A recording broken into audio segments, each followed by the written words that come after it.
En el nombre del Padre, del Hijo, del Espíritu Santo. Amén. Dios te salve María, llena eres de gracia, el Señor es contigo. Bendita tú eres entre todas las mujeres y bendito es el fruto de tu vientre, Jesús. Santa María, Madre de Dios, ruega por nosotros pecadores, ahora y en la hora de nuestra muerte. Amén. María, Madre de la Iglesia, ruega por nosotros. En el nombre del Padre, del Hijo, del Espíritu Santo. Amén. Hola, ¿cómo estás? Nos encontramos hoy martes para dar este quinto paso, o este quinto capítulo, o esta quinta oportunidad que nos tomamos para reflexionar juntos, para pensar juntos, para profundizar sobre el camino de las bienaventuranzas. Son esos 8 escalones que el Señor nos ha dejado para profundizar en la felicidad de nuestra fe. Son como un gran examen de conciencia que nos habremos de hacer vos y yo cada día para preguntarnos por qué no podemos gozar de la felicidad que el Evangelio nos propone. Si tengo la fe, si tengo el regalo de la fe, ¿por qué no puedo vivir la felicidad plena? Porque de fondo o no conozco las bienaventuranzas o no quiero asumirlas o me doy cuenta que solo no puedo vivirlas. Entonces ahí terminamos dándonos cuenta que para ser felices como nos propone el Evangelio, necesitamos la ayuda del Espíritu Santo para vivirlo. Y esto es lo que estamos haciendo. Descubrirlas, después veremos si queremos vivirlas y después veremos si podemos vivirlas. Al menos arranquemos el primer paso, conocerlas. Y decíamos que había 2 opciones, la del Evangelio de San Mateo o la del Evangelio de San Lucas.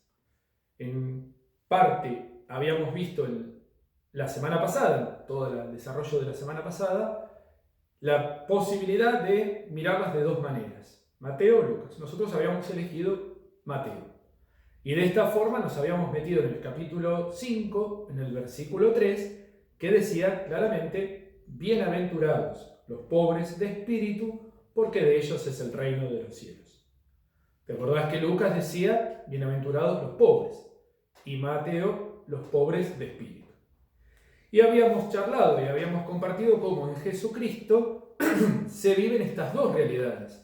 No solo la pobreza material, Cristo fue pobre, no tuvo bienes materiales, sino la pobreza espiritual. Y esto significó que siendo Dios, se hizo hombre, se despojó de su condición divina para asumir la condición humana. Pobreza material, pobreza espiritual. Y cómo esa bienaventuranza, ese escalón, ese camino que Cristo propone, es Él primero que lo vivió.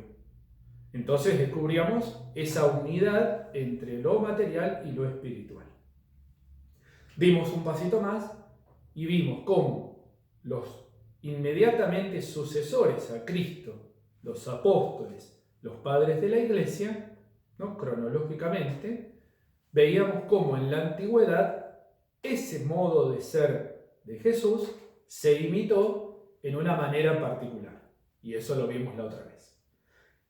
En la antigüedad, en el medioevo, donde aparecieron las congregaciones, esa comunidad de creyentes, las congregaciones religiosas así llamadas, como por ejemplo los franciscanos, que asumían esa pobreza para su modo de vivir y lo asumían como un estilo de vida.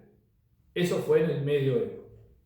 Y llegamos, hoy damos un pasito más, y nos metemos en la modernidad, esto es más cercanos a nosotros, para poder ver de qué manera hoy la Iglesia entiende esa pobreza de Cristo. Y acá estamos hoy en este quinto capítulo. En la modernidad, y digo más cercanos a nosotros, entra en la fe la conciencia de la dimensión social.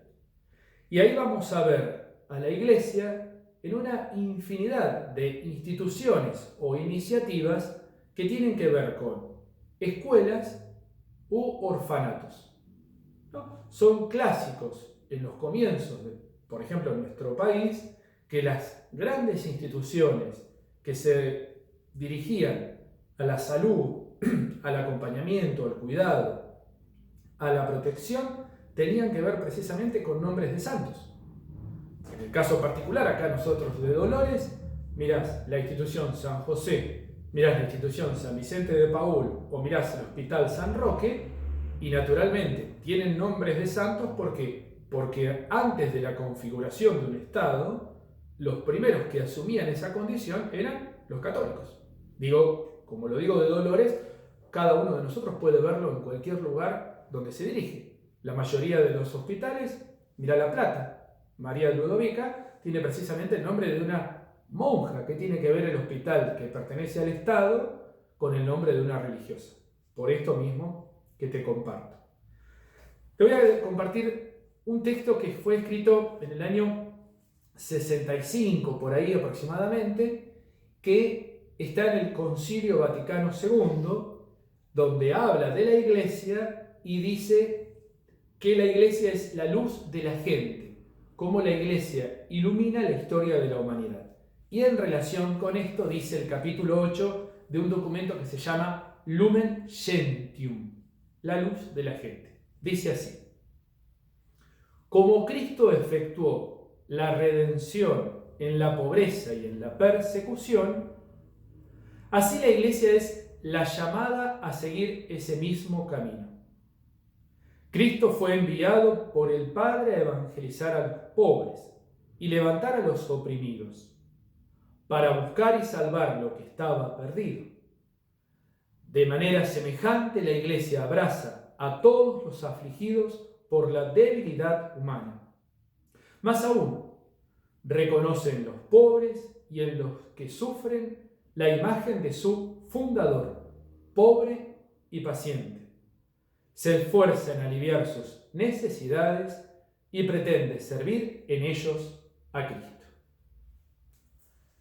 La Iglesia entonces ve en los pobres el rostro de Cristo y la continua llamada no solo a ver a Cristo en nuestros hermanos más necesitados, sino en ser la Iglesia pobre. Ya no nos encontramos con una iglesia medieval, poderosa, ostentosa. Nos encontramos en una iglesia más bien llamada a ser pobre y a encontrar a Cristo en medio de los pobres. En la diversidad de carismas, en la diversidad de talentos, en la diversidad de modos, en la diversidad de poder asumir las flaquezas y las enfermedades, las debilidades y las carencias, las necesidades y la vulnerabilidad de nuestros hermanos en el hoy. Entonces ya no será solamente un espacio para dar de comer, sino que será un espacio para cubrir la necesidad de soledad, de tristeza, las nuevas pobrezas, las nuevas condiciones y realidades que nos tocan atravesar. Es necesario entonces poder ir reconociendo a Cristo pobre en el hoy, para vivir esa pobreza en una dimensión de austeridad y en una dimensión de cercanía. Hay que decir también que la verdadera pobreza de espíritu, que nos cuestiona y que nos llama a vivir de una manera plena en nuestra fe, hacia adentro inclusive de la Iglesia, es la posibilidad de desterrar de nuestros corazones la envidia y el celo apostólico. Ese celo de ver que al otro le va mejor, ver que al otro le va peor, ver cómo le está yendo al otro, ver cómo el otro va progresando. El crecimiento de la Iglesia es crecimiento de todos sus hijos. Si a una institución, a una parroquia o a un espacio le va mejor que lo que me puede ir a mí, yo tengo que alegrarme del bien que Dios va desplegando en el otro. Porque uno de los grandes desafíos que tiene que ver con la pobreza de espíritu es reconocer el lugar que a mí me tocó. Y el lugar que a mí me tocó no significa ni que sea ni mejor ni peor al otro. Es el lugar que a mí me tocó. Y en el lugar donde a mí me tocó, ahí está también mi pobreza de espíritu. Quiero terminar con la carta de Pablo a los Romanos, el capítulo 14, el versículo 13. Dice: dejemos entonces de juzgarnos mutuamente. Traten más bien de no poner delante de su hermano nada que lo haga tropezar o caer. Y en el versículo 19 dice: busquemos, por lo tanto, lo que contribuye a la paz y a la mutua edificación. La pobreza, la bienaventuranza que el Evangelio nos presenta, la pobreza material y espiritual, pasa por ser una iglesia austera y pobre que encuentra a Cristo en los pobres, sus hermanos más necesitados, pero pasa también por ser una iglesia pobre de espíritu que celebra el lugar donde le toca, aunque sea inferior o aparentemente menos valiosa que otras que puedan tener o mayor despliegue o mayor capacidad, liberándonos de la envidia y liberándonos de esa competencia de ver qué lugar le toca a uno o qué lugar le toca al otro. Felices los pobres de espíritu, porque de ellos pertenece el reino de los cielos. Felices si podemos vivir hoy esta bienaventuranza. Nos vemos mañana. Gloria al Padre, y al Hijo, y al Espíritu Santo, como era en el principio, ahora y siempre, por los siglos de los siglos. Amén. En el nombre del Padre, del Hijo, del Espíritu Santo. Amén.